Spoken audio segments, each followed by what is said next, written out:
Hey everyone, it's Law Maddie here. In this episode, I got to sit down with Brayden Dodge, the author of the Astra Epsilon series. Due to a little bit of a blunder, I forgot to turn off stream mode the first time that we sat down, and only my side of the audio recorded. So we had to go ahead and redo that interview. So exponentially huge thank you to him for being willing to sit down with me yet again for another, approximate hour. Um, if you haven't heard about it yet, Astra Epsilon is a sci-fi VRO MMORPG type setting, lit RPG. There's no real like main character per se. There's it's told from the perspective of all five party members, and it's done really well. Um, the the party does kind of tend to ultimately find their proper D&D roles, and Brandon and I spoke about that a little bit as well. So book three of the audiobook version will be released on October 28th. The pre-sale for it is available on Audible right now if it's something you're trying to get picked up and want to get into the story. But yeah, I very highly recommend the series to anybody that enjoys sci-fi, enjoys things like Sword Art Online or Hack Slash Sign or any of those other VRO MMO kind of stories. So definitely very enjoyable to get to spend the time with Brayden again, get to pick his brain a little bit and see what his kind of inspirations for the story was. So without further ado, let's go ahead and get into this episode. Thanks for sitting down with me again. Due to my blunder and the technical difficulties from the last time we sat down, but I appreciate you spending some time with me again, Brayden, and even closer to audiobook release day for book three. 12 days away, like I was just saying. It's super awesome. I'm absolutely excited for it. So I guess we can kind of walk through this process again, and hopefully I don't ask too many of the exact same questions or anything like that. But I know when we sat down last time, I'd asked about your history with Dungeons and Dragons and what kind of an influence that's had into um, your world building, or like how that skill kind of carries over from the fantasy tabletop game to the fantasy world building sci-fi kind of aspect of things, and how much of that influence do you think has improved your writing, or things like that. Yeah. So the Astra Epsilon being it's the VR MMO lit RPG style, but it's pretty permanent. Everybody downloads themselves and never really looks back. I wanted to have the ensemble cast because I enjoyed stories with that. I really love that, so that's what I brought into it. There's the five main characters, and they're dropped into in book one. They're dropped into one system with their first quest is to get to each other, and as they go, they're discovering more about the world. And I love the idea of having a team that kind of fits the traditional D&D roles for combat. So one of them is a tank, one of them's a healer. There's a leader, a striker, and the controller. So those those five roles, they get it takes them a while to kind of hit their stride in all of them because there's so many characters. It's a lot of time to balance. But that's what I really wanted to bring to this story, and what I really love about fantasy and sci-fi in general. So that's what I really want to capture is kind of the multiple intertwining stories a little bit, and kind of get a chance to explore instead of, and then not that there's anything wrong with a great sword mage, but instead of just my character does everything and is really good at it. It's fun to like actually dive into some specialty a little bit with each of these characters as the story kind of goes along. Okay, yeah, and I know when you were first, we were first reached out to each other about doing this sit down with each other. I know you had explained, hey, what I get a lot of people that say the pacing's kind of weird because it's five different people's perspectives, and Mm-hmm. that's how the story is continuing to be written. But I Mm-hmm. really kind of appreciated it. I thought the pacing was done pretty masterfully, honestly. I mean, the Well, thank you. cliffhangers Yeah.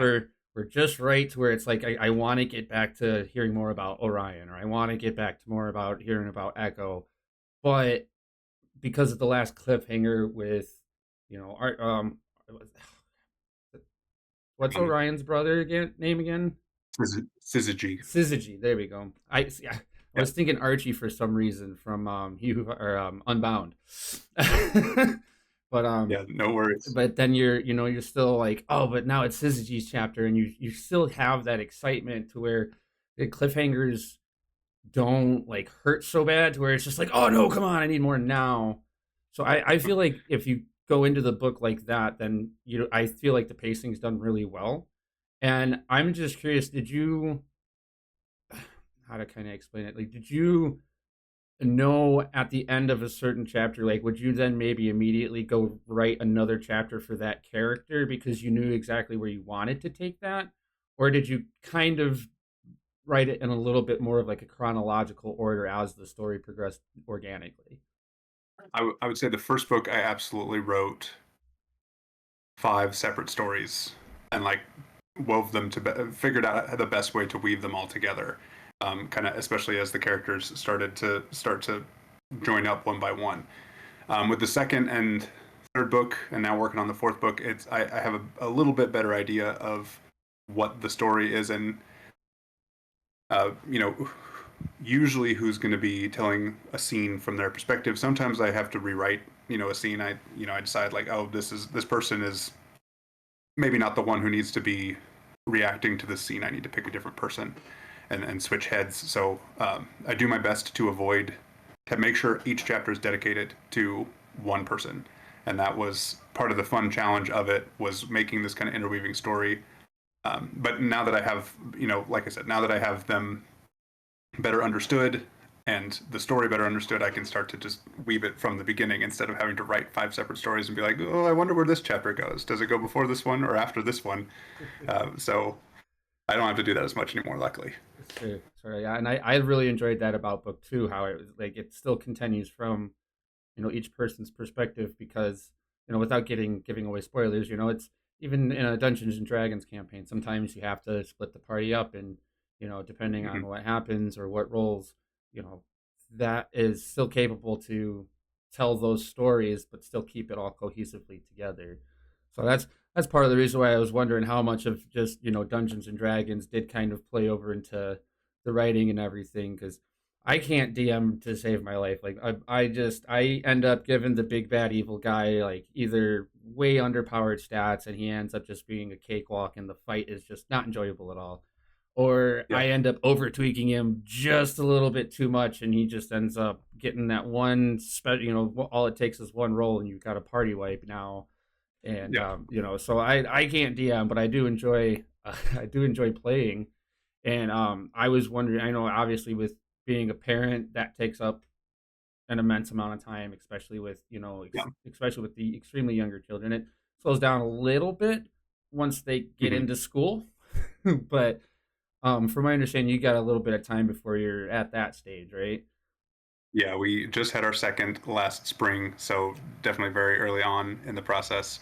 Um, when we had our first, when we got pregnant, I actually stepped back and became a player, which was kind of fun because I had been the forever DM for a long time.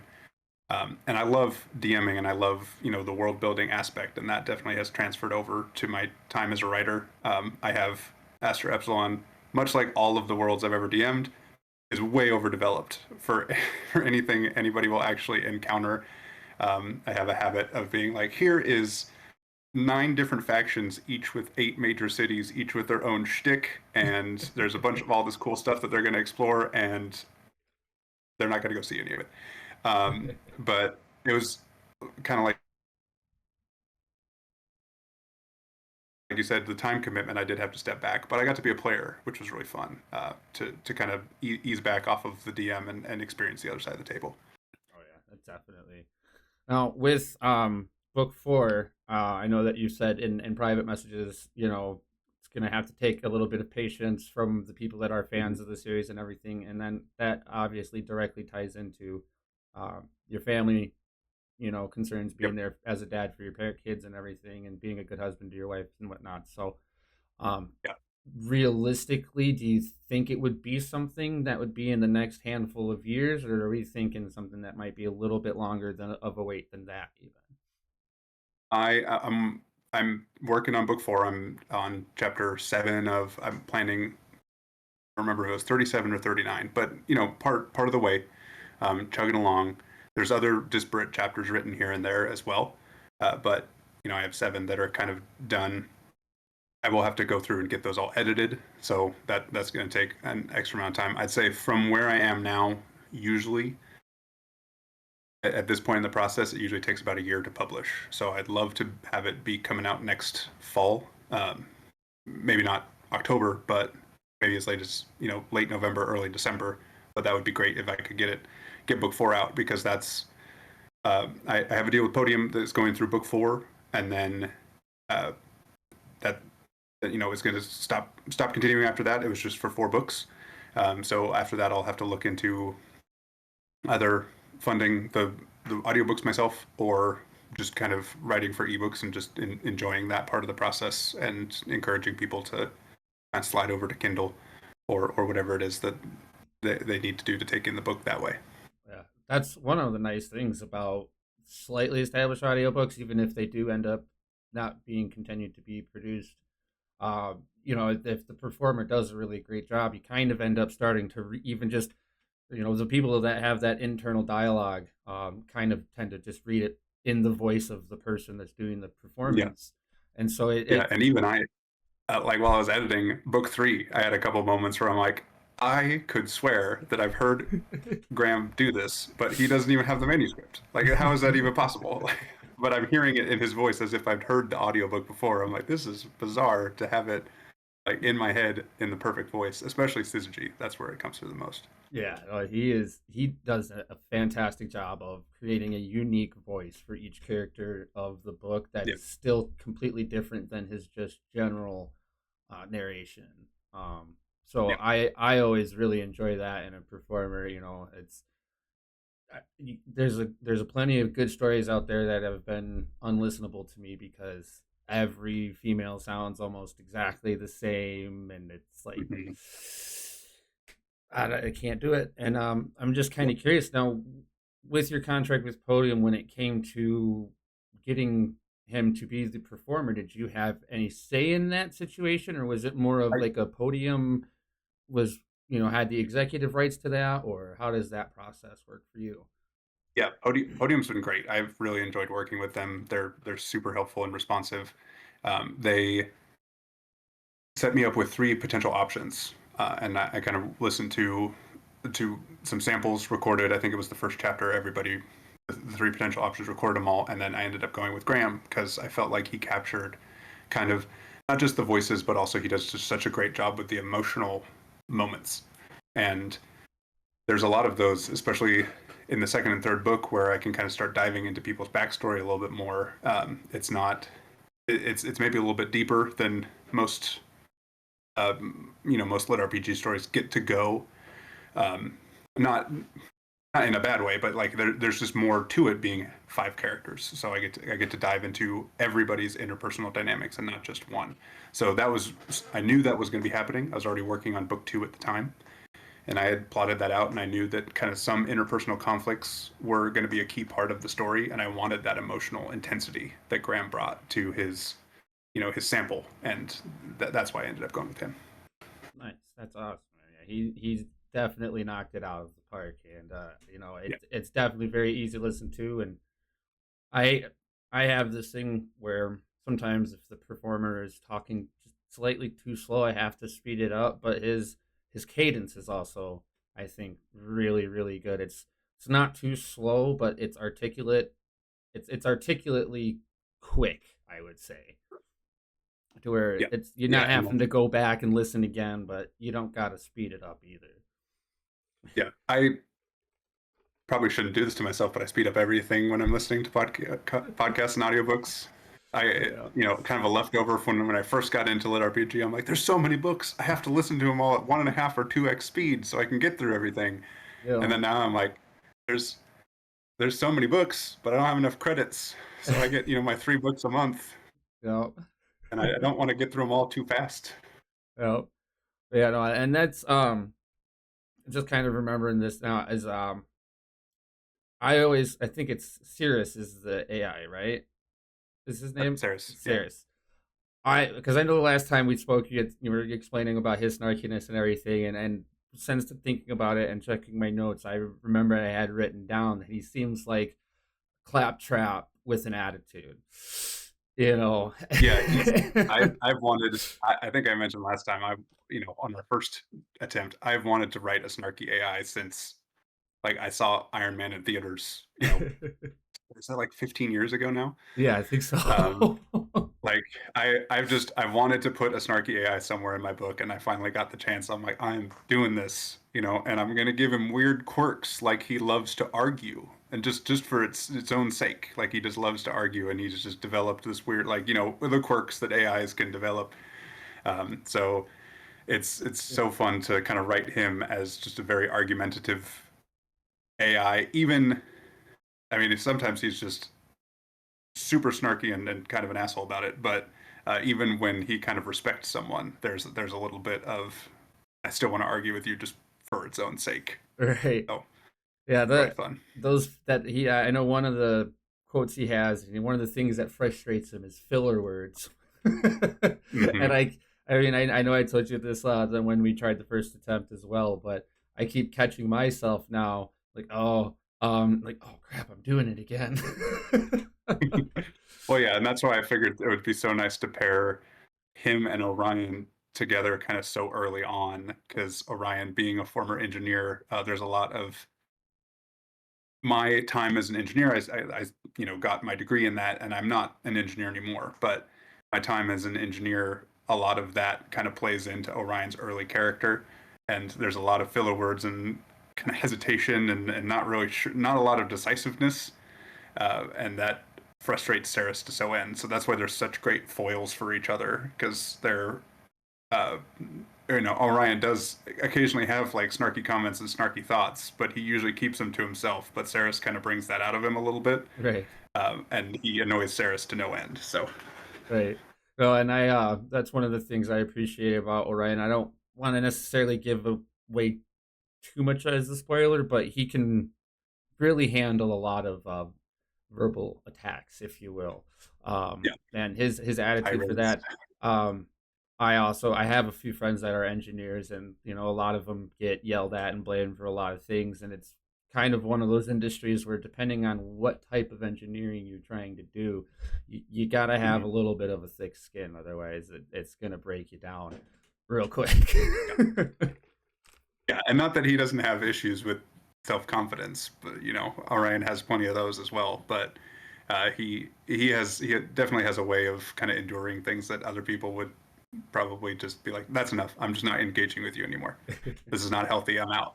And he Right. Well, probably should do that, but he doesn't. right.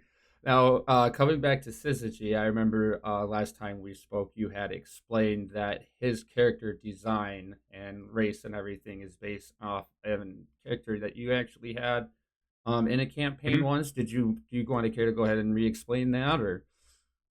Yeah, one of the first characters I played, it was, I was the forever DM for a long time, but I did get a chance to be a player a couple times. Not for a long stint, usually just a session or two. And in one of those, back in fourth edition, it was a gnome that could every time he took damage, he could just like be like, "Peace out," I'm gonna just turn invisible and just bamf away, sort of that. Like he just had a lot of stealth and mobility kind of about him, and I really enjoyed that. And I never could recreate it. I tried to recreate it when I became a long-term player, and it just wasn't really an option with the current mechanics in the fifth edition. So I was like, I really love this about him. It's kind of this stealthiness, but also this chance to kind of have it already built in. So that's something I really wanted him to have, and I kind of tried to do that with all of the characters. I think I mentioned this last time. The All of the characters are really well set up with their race at the very beginning.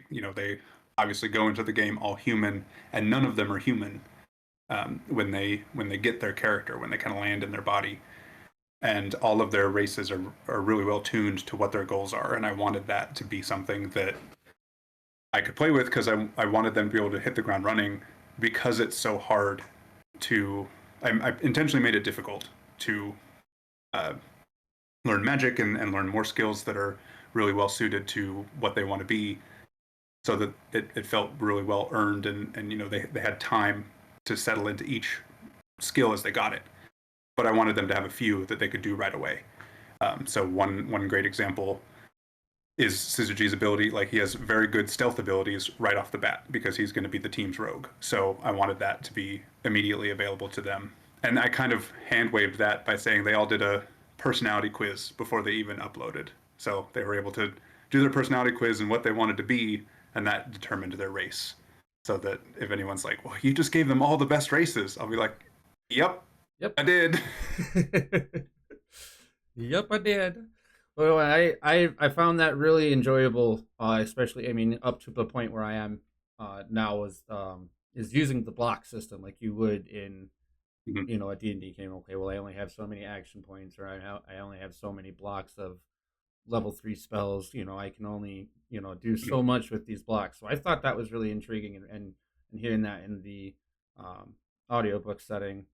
And it also kind of explains that, you really spend a lot of time balancing it out to where it's not going to be, we're overpowered right out of the gate, and we're just overpowered for the Mhm. sake of the fact that we're the main characters, so we're overpowered. And one of my favorite parts is, you'd think, okay, well, everyone's, uploading into this VR game, death doesn't mean anything. And one of my very, and I think I don't know if it's chapter one. Can't remember if book one's the one that's got the chapters mislabeled or not, or if that was book two. But I'm pretty sure it's That the was book pro. 2, and that is getting fixed, I've Nice, been told. So nice. that's good. Yeah, I just found one in one of Sean's books that's with Podium as well. That it went straight from chapter 15 to chapter 17, and so the whole rest of the book was just messed up. And I'm just like, I mean, it's just like it's a visual thing. It's not exactly the end of the Yeah, world, but it's still like you hear the narrator say chapter 17, and then the thing says chapter 18. And it's like, oh, that's. yeah, but no, I um get it. but I believe chapter one of book one is essentially the prologue, right? Or is there Yeah, a there's a prologue brief chapter? so there's a brief prologue, like I think it's like a 3-page. It's super short. Right. It's kind of a journal entry by Orion before he becomes Orion, just kind of setting up the stakes for the world. And then chapter 1 is they ascend. Right. They download themselves into the game and leave their body behind. And I think that's the one you're talking about. It's where they learn about death Yeah, and and the stakes. yeah, the voiced overhead is, hey, well, never permanent. Well, death is never permanent in, you know Astra Epsilon. It's not, free of consequences. And Mhm. getting into the book and how you handled that, which I won't, give spoilers. Read the book; it's really good, guys. The way you handle it really works, and it really makes death feel like it's actually important, even though it's Yeah. like, okay, well, we're still players, and NPCs don't respond.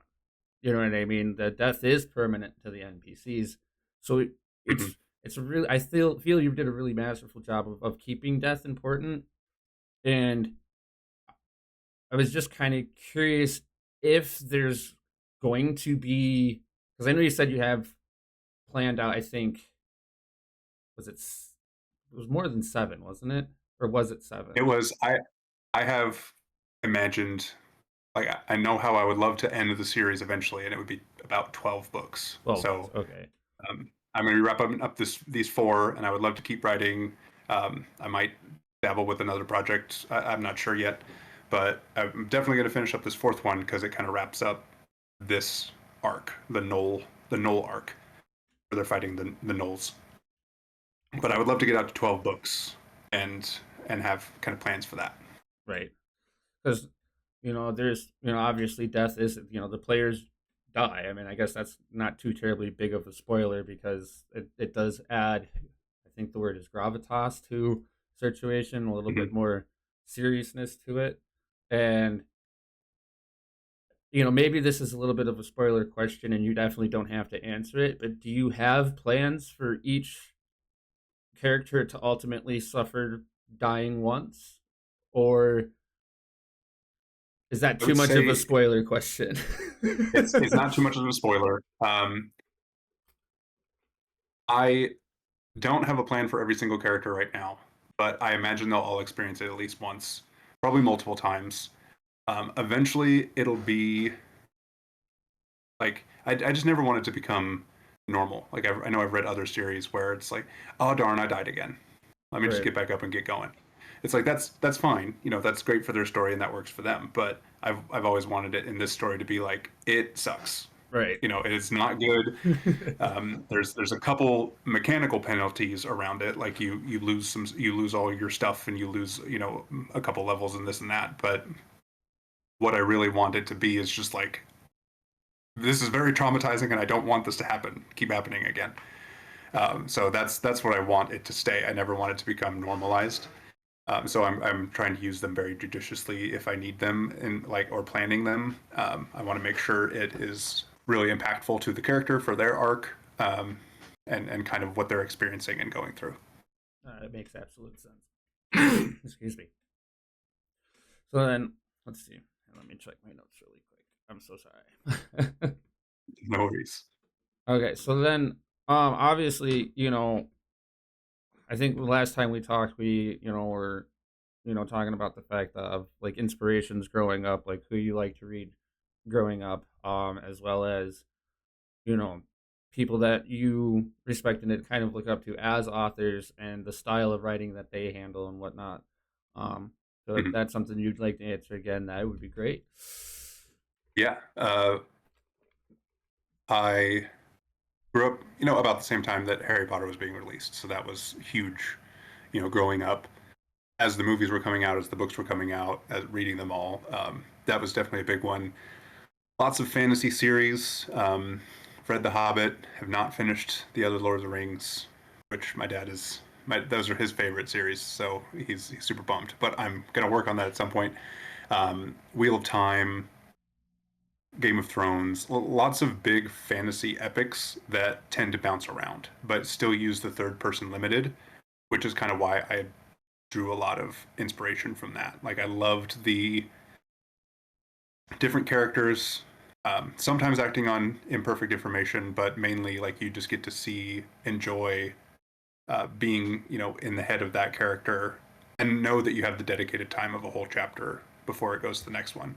Um, it's definitely a balancing act because I don't want to get to a point like with Game of Thrones. Sorry for any Sansa fans, but every time a Sansa chapter came up, I was like, oh, can I just skip this?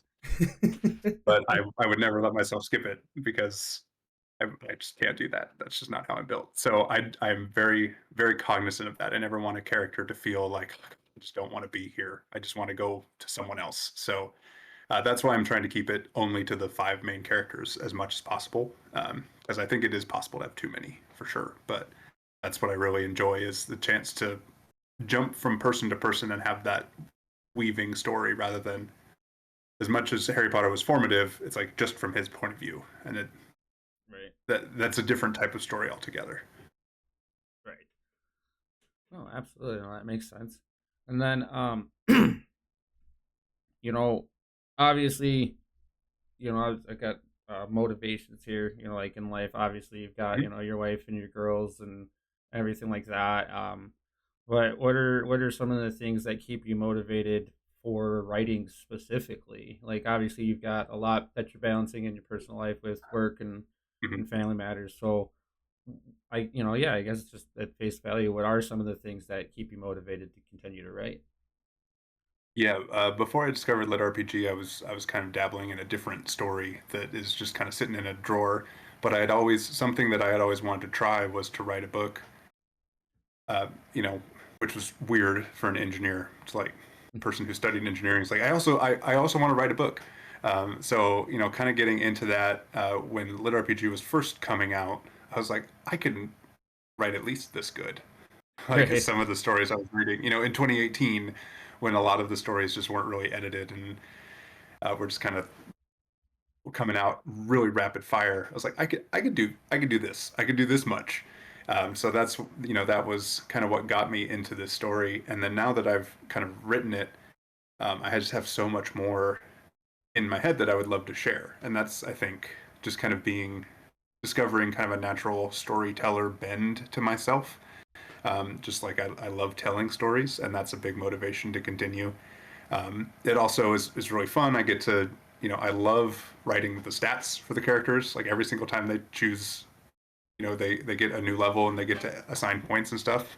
I have a meticulous spreadsheets that I'm keeping all this stuff in, and I just love watching the points go up one by one. So it's kind of the fun of the video game style, watching a character get stronger and stronger, and the storytelling side of it. So I get both with this hobby, which is fantastic. Right. Well, I mean, I guess another added challenge of doing five five people as, and I mean, arguably they do naturally form like a party, and there's certain Mhm. party dynamics that there is someone that does end up becoming the party leader, and we go through that explanation and everything. But I would still argue that it's five main characters that again they each have their own unique.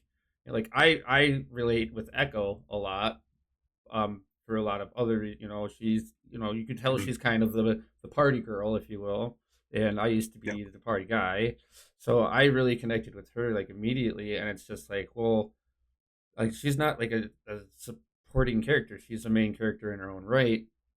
But I Right. could only imagine the amount of notes that would need to be kept because, again, it is, it's still a full party, but it's five main characters. And what does your like note file look like, and how extensive is it? It's so I keep everything. I have a few main spreadsheets that contain as much info as possible, but when it gets time to like split it out, I have different spreadsheets. So I have one spreadsheet that has all their stats, one spreadsheet that has all their skills, and then one that has all their leveling information. So they each get their own tab, which definitely helps because then I'm just like copy pasting the same spreadsheets. There's still tons of notes, and I really rely on my own memory and having. So I have like the books all, you can't really see, but I have them kept up right above me so that I can grab them whenever my memory's not good enough. Um, but I definitely rely on. I have to remember that they have this item or this skill or something, that they when did they get to this level, and very recently when I was working on book four, I went back and combed through book three for like an hour. Like, wait, I know I said that this character got to level 10 in something. When did I say this? And I'm just like looking through and find and replace, and it took me an hour to find it. And I was like, yes, okay, I was not wrong. So I have a pretty good memory for that sort of stuff, but it definitely, I use the books that have already been published as like, this I have to stick with this. Like whatever I said here, that's what is canon, and I'm going to stick with it. So that's really Right. helpful to have them right on hand to be able to refer to. Yeah, no, that's one trend that I have noticed in a lot of the different lit RPG series that I have read, is that sometimes the author will put a really large emphasis on some particular item, or that's like super important or super rare, and then you never hear about it again, and it's just in Mm-hmm. storage, and they never bring it up again, and again, by the time 12 books later, it's like, oh well, I never, I completely forgot about this thing when you start to Right. re-listen to the series. um and like I don't mind it. It's obviously, it's I still enjoy the stories and everything like that. It's just something I have noticed that does tend to happen quite a bit, is that they'll Mm-hmm. oh, this the greatest sword of eternal damnation or something, and then you never hear about it again. So I, um I'm guessing with the fact that's how you handle is going back and through and everything like that, that's something that you're doing your best to kind of try and avoid, and make sure okay, if there's an item that has weight, there's an idea I have for this later in the story, which where Yeah, they'll and use it. there's been a few times. There's been a few times when I thought an item was going to be important and it just never has been. Um, Early on in book one, um, Echo gets an item that has it has a different purpose, but it has, like one of its properties is that it stops stamina regeneration. And she just never really uses it. And I've had all these ideas of how I want to use it, but now I'm pretty sure everybody's forgotten about it, and I usually forget about it. And it's like, this could be a really cool way to kind of neutralize another low level opponent. But now that they're getting into book four, it's not really as effective as it would have been in book one. So there's a couple items where I'm like, it's all right. They put it in a locker somewhere and they never use it, and it's okay. It's like it's Right. not, nothing is like super important, but it's like, They all right, we'll get to they this eventually, they or sold it not. they sold it to a merchant in the in between space of the books, you know. Yeah, no, yeah, I wish I need to for the next phase. So books one through four are very, one leads right into another. Um, there's a little bit of in between phase between books. The beginning of book three covers multiple days of time, kind of as a series of small scenes. But I'm like, God, I need to get to a point where I'm like, and 3 months passed, and things can happen in those 3 months, Right. and I'm just like so far away from that. That's why I would love to get to, like, once I get to book five, it'll feel more like that. But for now, everything's like, nope, it's one to next to next to next. It's like Yeah. moments from one to the other. And Right. it's like someday I'll be able to be like 5 months, 10 months, a year, whatever. Right. Yeah, no, it's a official time skip montage, you know. Yeah, Yeah, no, I usually between book four and five, like everybody else. right. No, and that's one of the arcs that I have a feeling is gonna play out just because of her attitude in the book is Arcana's arc, um, with the types of magic that she does ultimately end up getting her hands on. And I'm really excited and eager to someday hopefully be able to read that, and hopefully you can continue to write and get past that point because I really want to see how she handles that because, in my opinion, Arcana's kind of a roller coaster character for me personally. Like there's times where I'm just like, no, I get where she's coming from. No, that makes sense. And then there's points where it's just like, nope, nope. Now I see it. Now I see it. Yeah, And I was just like, I guess kind of curious. Like obviously every character you write is intentional, but I was just kind of curious where the inspiration for her character came from. yeah. She's definitely confrontational and unapologetically driven and kind of a bitch, and that's great. That's what I love about her as a character, and that's what people really love or really hate. Like there's not a middle ground for her. Um, she kind of, one of the inspirations for her, I knew I wanted someone who was very focused on magic because she's the one that I can do lore dumps more easily with because she cares. Like she's like, yeah, give me that. I want all of that information that you have. Right. So that really helped. But also, one of the inspirations I had is, somebody, I don't remember who I was talking to, but at the time I was writing the story and kind of thinking of who Arcana was going to be, I was talking to someone about like friends that you're friends with, but maybe wouldn't be friends with if you met them now. And I wanted to kind of explore that with her because with going into this new universe, she and Gallic and Echo, who were roommates before, kind of get a chance to have a fresh start, and they've been friends for a long time, and kind of check in and say like, is this still worth, maybe is this friendship worth continuing, or have we just been friends for so long, or is there still good aspects to it? So that's really one of the inspirations for her was like, what are her redeeming qualities if you've known her for so long and you're just friends because you are, and it's pattern, like, what parts of her are worth sticking around for or not, for Gallic and Echo specifically. So that they get a chance to explore that emotionally. Um, she gets a chance to explore whether she wants to really be alone because she wants to strike off on her own and go be the greatest caster in the universe, and that's what she wants. That's her goal. But having her discover whether that's really the right path for her is really interesting and fun to dive into. Yeah, book one, I was definitely team Arcana, and then book two, I didn't necessarily dislike her.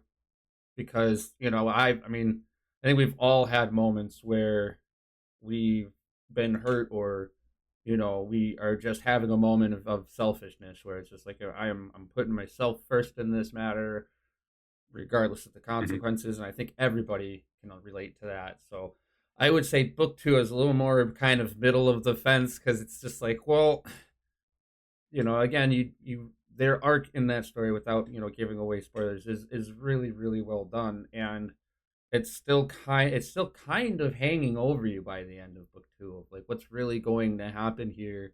I guess that's kind of a little bit of a spoiler, but the way it's done, and um, eh, I thought it was just absolutely awesome, man. Like you got to know a little bit about each character's background, just a touch, and Hmm.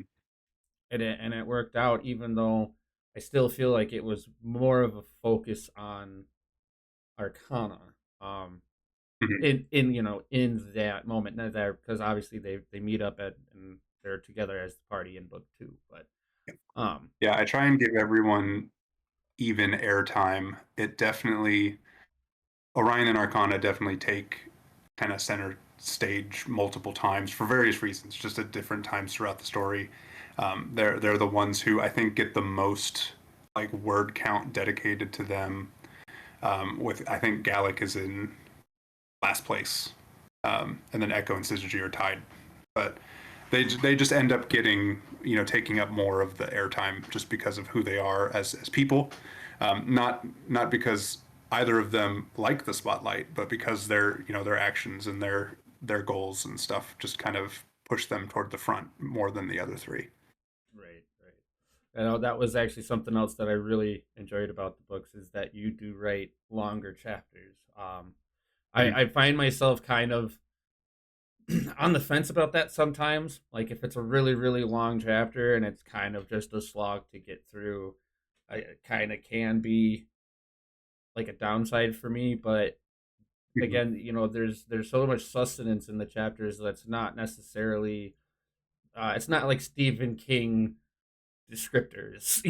It's Right. valid information, it's conflict, it's anguish, it's all of these things that make a good story. But you get a decent chunk that gets you really invested in the characters. And Mm-hmm. I know one of the questions I asked you last time was, when you sit down to write and you say, say you have like a couple of hours to sit down and write, do you try to get a certain amount of words done, or do you try to kind of complete a chapter, or do you try to do something in between? Do you hop around Yeah, between chapters ever? I do hop around between chapters. If I'm getting stuck on one spot, I'll just go right where, whatever the most vivid scene is, even if it's toward the end of the book or the middle of the book. That's why I have 7 of the 39 chapters, but multiple scenes from further along. So those aren't quite a full chapter, but I'm further along than 7 out of 39 would suggest. But when I have a good chunk of time, it really it kind of depends on how much I've been writing. If I've been writing a lot over the last, say, couple weeks or month, usually I have a very vivid scene that I've been thinking on since writing yesterday or something. Like if I just wrote yesterday, I'm like, okay, I'm going to finish this scene. Maybe it's a chapter, maybe it's multiple chapters. Like I want to get through all of this, or maybe it's half a chapter or something. If I haven't been writing super diligently, which does happen, being a parent, that that's where I say, okay, I need to just write anything and get something on, and that's where I'll put a word count goal, like just to I can go do something else after I write 3,000 words or something like that, instead of trying to say like, okay, I've been thinking about this scene for 24 hours, I need to get it down so I can think about the next scene. That's usually what happens when I get on a roll. Like, now, sometimes I know, obviously, you say what you would like to do and how the story would ultimately end after 12 books. You know, when you're kind of just out in public, because you live in Oregon, and right, Mm-hmm. and Portland. Okay. Now, obviously, I know you've got a lot of natural forestry out there. I know it rains a lot, but I'm guessing, and it's nice out, and you get the chance to go out. There could be a lot of really beautiful things out there. Um, has there ever been a time where you've been out and it's just like, oh, I gotta like just look at this particular scene or look at what I'm doing with my wife or anything like that, where it's like, oh, this is I gotta write some notes about this and include something like this in the book. I I don't usually stop to write notes while I'm out and about like that, but I will. So when I'm like going on a run or something, I have a lot of songs that in on that playlist that I'll like choreograph fights to in my head, like Okay. vividly imagine exactly who's doing like casting what spell and throwing what punch and all of this stuff, and I just like kind of get into it and like choreograph the movie fight scene in my head while I'm listening to it, because then I can get out of the run a little bit and I can just focus on that. That's usually where I think about it the most. When I'm out walking the dog or when I'm with the family, I try and be with them. But when I'm like out walking the dog or going on a hike or something, that's usually when I'm listening to something else, another podcast or audiobook. And that's usually when I like to just kind of unplug and listen to, because I love this genre. It's not just, I write in it because I really enjoy the stories. So I like to listen to multiple different books.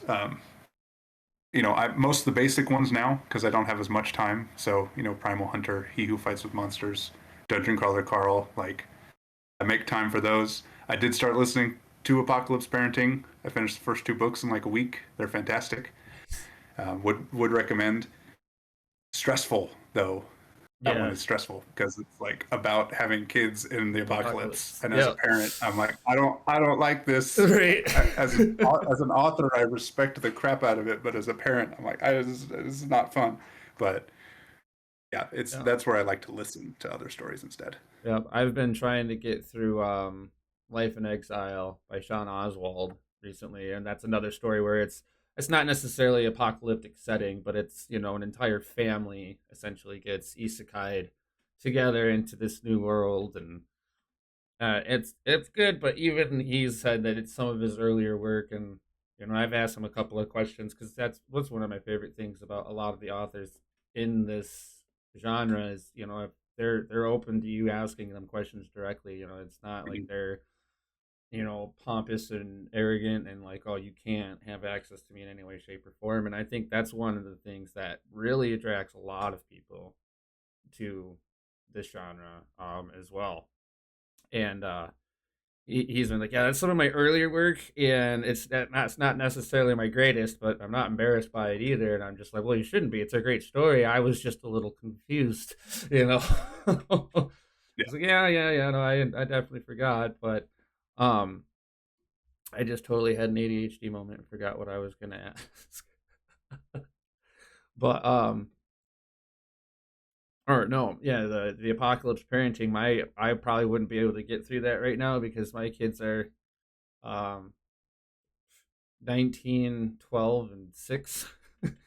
So it would Yeah, be, the kids are 9, 6, and 3. yeah, And and I was it's just like having an almost 3-year-old. I was just like watching this, listening to the story, like this is terrible and so accurate and so well done, but right, horrifying and fascinating, but also just like stressful. right.